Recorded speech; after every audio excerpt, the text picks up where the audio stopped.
There are more than 100 unique styles of beer, each with their own set of ingredients, process, guidelines, history, and experience. If you're a beer lover, an industry leader, or somewhere in between, a better knowledge of beer style will improve your life and your work.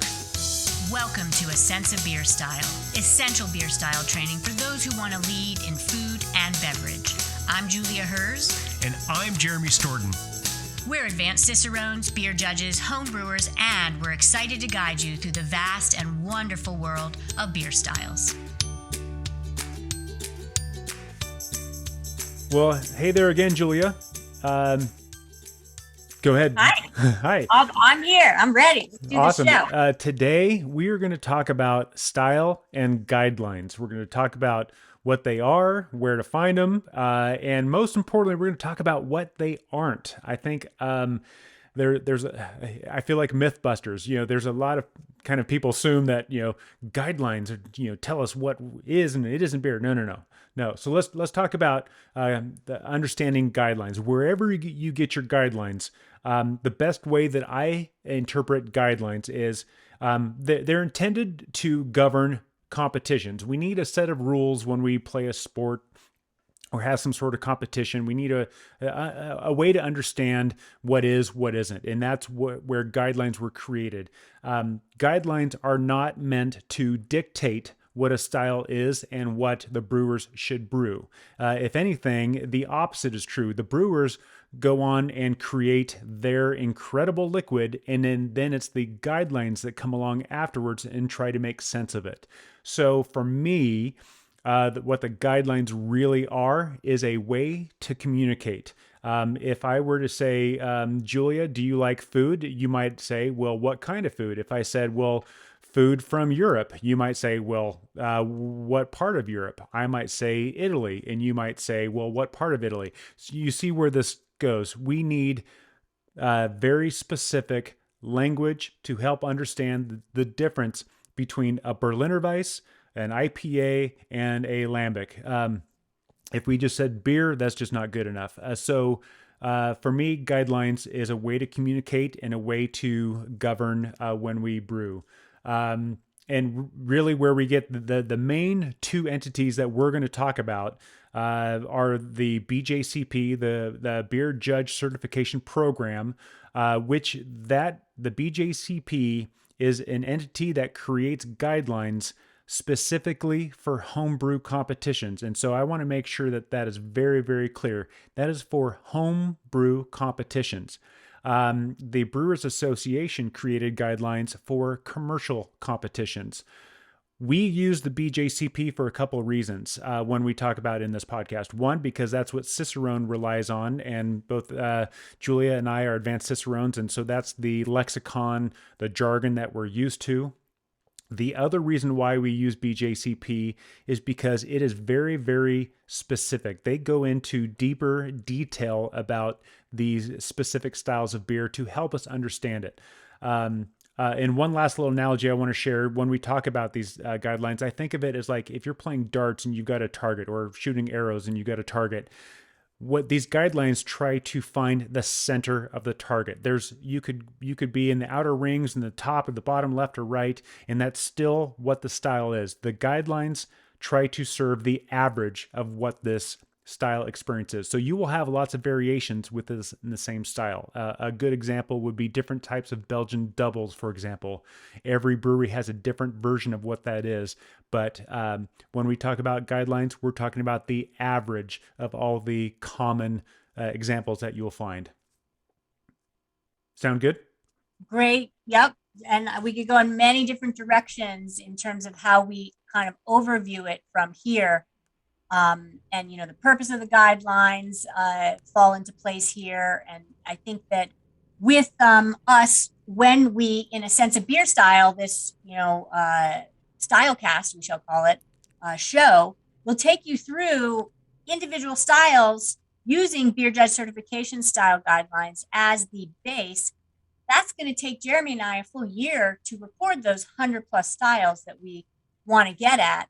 And so some of these kind of prepisodes that we call them, the one you're listening to now is the overview of beer styles, is to get you to understand, if it's the first time you're thinking about beer styles, what they're all about and where they came from. So a little history first, if I can dive in there, and it's fascinating.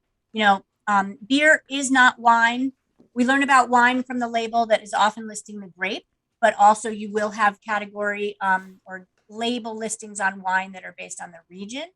Beer styles, it's kind of, all over the place, Wild West, on how things are labeled. Sometimes a brewer will just label it as a brand name. They won't state the style. And so beer style guidelines stem from many places. One of them is Michael Jackson World or Guide for Beer in the late 70s. And Michael Jackson, not the singer, but the prolific beer and whiskey writer, totally different individual, is very well known for trying to document one of the first organized set of style guidelines. You had Fred Eckhart, who is very prolific homebrewer and well known. And in the 80s, he did the essentials of beer styles. And then you had the American Homebrewers Association, which I'm proud now, as of 3 weeks ago, to be the executive director in this history mix. And my predecessor, Charlie Papazian, along with someone that gets written out of the history, and we are in an era of writing women back into the history. Nancy Crosby, kind of a New Englander, and she was a homebrew shop founder. She also helped found the Home Beer, Wine, and Trade Association.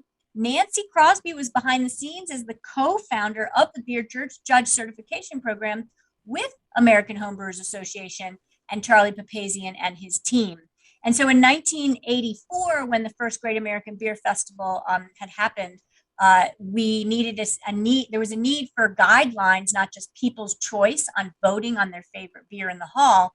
And so the BJCP was born in 1985 out of the need to judge beers. And it was centric, and still is to this day, for judging homebrew competitions. And I think that's really helpful to know. And if you go to the Beer Judge Certification website, so it's bjcp.org, and this is where you'll find the guidelines that Jeremy and I religiously will reference, they'll give you a big picture overview of, how they construct what they construct. Category, subcategory, style is a really kind of easy way to think of the buckets. And I think that's one that, I had to wrap my head around for a while. And then using the style guidelines of what's in them, you want to look at the pattern of how each beer style is described in the guidelines for BJCP. And basically, they will hit on the following buckets in the descriptions of each style. And then also, if you are judging a beer, in the score sheet or judge sheet that you use. You've got overall impression. What do I think about this beer, right? And I'm not going to go into detail on each of these topics, but they are alone. You could write essays, books, or shoot movies on each one. Appearance, aroma, flavor, and mouthfeel is asked to be covered when you are evaluating and in the style guideline descriptions for beer styles. Then you have areas for comments. And if you're judging, that's the most important thing you can do, is give the brewer feedback in free form, right? Not tied to the buckets. Then the style guidelines overview the history of the beer style. And that's important because then that can give you a grounding on why certain ingredients are ending up in a beer, why a certain approach or brewing process is tied to that beer style. BJCP guidelines definitely touch upon characteristic ingredients, and they have a section on that. The Brewers Association guidelines do not focus as much on ingredients description, but more in the BJCP, you will see that for every style. Then you have a very helpful item for beer studies that really helps me, style comparison. Quick example, I was homebrewing yesterday and we were discussing the beer, and I was presenting my colleagues a homebrew that I had made. It started out as a Baltic Porter. I literally was calling it a Baltic Red because I didn't have enough classic homebrewer issue, enough roasted malt in the recipe. And then I was like, yeah, but actually you kind of it's more like a Doppelbock. And then my colleagues were like, nailed it. Dave Carpenter nailed it. He's like, no, my Bock. So all of that style comparison can really help get your brain into the flavor profile of what each style is about. And that's covered in each style guideline. And then entry instructions, if a brewer is going to enter it, to denote certain things, that's helpful for the judges. As well, each style guideline covers vital statistics. We're going to do a whole Prepisode on that. So I'm just kind of going to put a pin in that one, Jeremy, unless you want to dive in. No. great. And then a commercial example grouping of beers that you can go out and taste and calibrate with to tell your mind what the actual beer style is about, I think is always listed and vitally important to my beer studies and for us to understand, here's the style in written form, textually. You want to really taste what it's like, go drink these beers. That's what that commercial section is. And then they have tags in the style guidelines that facilitate kind of the sorting of styles into alternate groups and the like. That's a quick hit on beer judge certification style guidelines. Anything you feel like I missed, Jeremy? And then we can maybe kind of dovetail into the purpose of them and how people use them. Yeah, the only thing that I would want to add to that is you have some beer styles that are vastly different, between, like a Munich Helles and a Schwarz beer, and being able to tell the difference. That's pretty obvious. But the guidelines will help us understand beers that are very, very similar in their nature, like a Belgian Golden Strong versus a triple, or a cream ale versus a Kolsch. And when you have beers that have a lot of overlap, the guidelines will help guide us to helping us understand where the nuances are and the subtle differences are. And that's been really helpful for me in studying all this stuff personally. Yep. It's great. And the, that's the big picture. The way to maybe summarize what beer styles are for is they're used as a reference and tools by brewers and judges to, understand the components of a specifically commonly referred to beer style. Yeah. That's it. And they overview characteristics and ingredients and history, common process to make that actual beer. Yeah. And that's it. And just a quick note on how to use these guidelines. It kind of depends on what you do in the field. If you are someone who works in an on-premise restaurant, bar, brewery, and you're a server, just for example, having an understanding of these beer styles and the flavors, the aromas, the mouthfeel, knowing what to expect so that you can then share them with your guests. If you're a distributor, share them with your accounts. If you're a brewer, then maybe you use them to help kind of dictate, whether this is a Baltic Porter or a Maibach or a Doppelbock, and helping you kind of refine your recipe. If you are a beer judge like Julia is and I am, and you've sat down to judge different beers, then this will help you, again, with that communication piece and understand that the sample in front of you may be a fantastic beer. But if it's dark and it's roasty and you're judging a British style brown category, then that beer that you love and you would drink all day long, it doesn't fit within the guidelines for that style. And so therefore you have to use that to rule it in or out for the competition. Another way to use that, if you are a brewer and you're dealing with competitions, you can use this strategically. If you want to enter the India Pale Ale category with 400 to 500 entries just for that one style alone, it's harder to win a medal at the Great American Beer Festival. But if yours is a little bit more tropical in nature, and you could maybe enter that into a lesser known style, then now you have a better chance of winning a medal and therefore changing your marketing plan for the next year. But having an understanding of these styles can help you dictate how you're strategically going to position your beer in the market and in the competitions. Great stuff.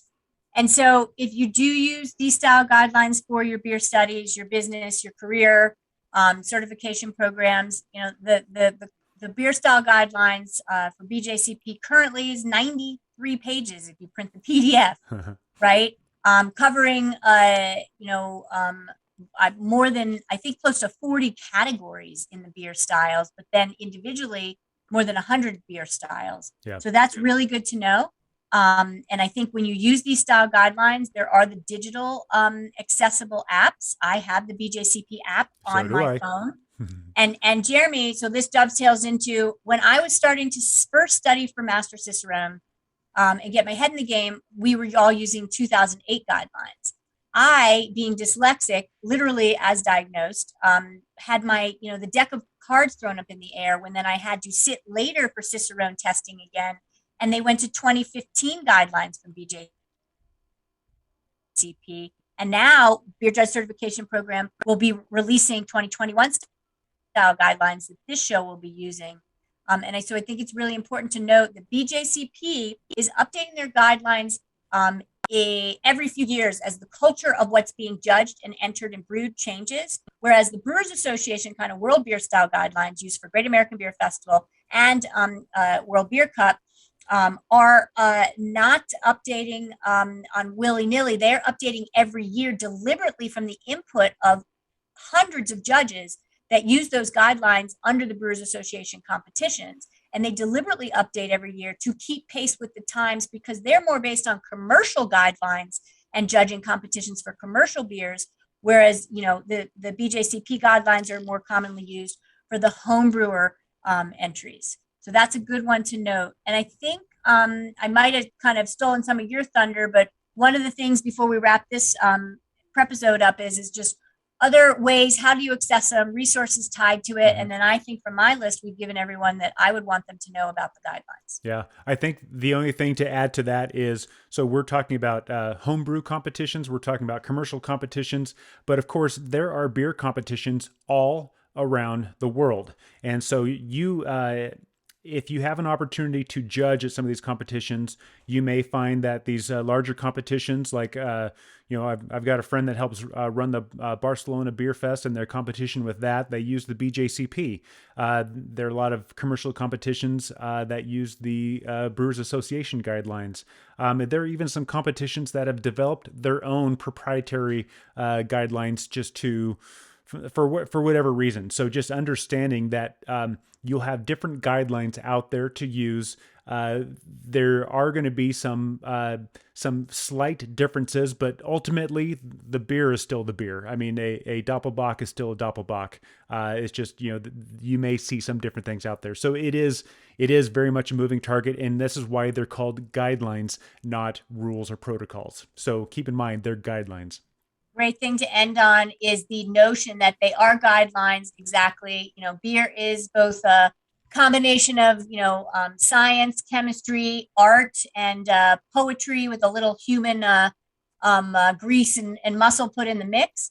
And so with that, you can brew and make anything you want. But if you want to match the style guidelines, that's when you go to those guidelines and get a sense of what common ingredients are used to get you to the common flavor profiles of those. Yeah, great. Yeah. So that's it. Thanks for listening to A Sense of Beer Style and our overview, actually, of beer styles and what they are. And stay tuned for more. We want to say cheers. And I'm Julia Herz. And I'm Jeremy Storton. Cheers. Thank you for listening to A Sense of Beer Style, the essential beer style training for those who want to lead in food and beverage. With advanced cicerones, me, Julia. And me, Jeremy. Tune into the next episode as we continue exploring the world of beer styles and what to make of them. We encourage you to listen to the Prepisodes to build your foundation and better understand beer styles. And before the next episode, I'd like to ask you to review the show and let us know what you'd like featured in upcoming episodes. Until next time, here's to you and your sense of beer style. Thank you for listening. Cheers.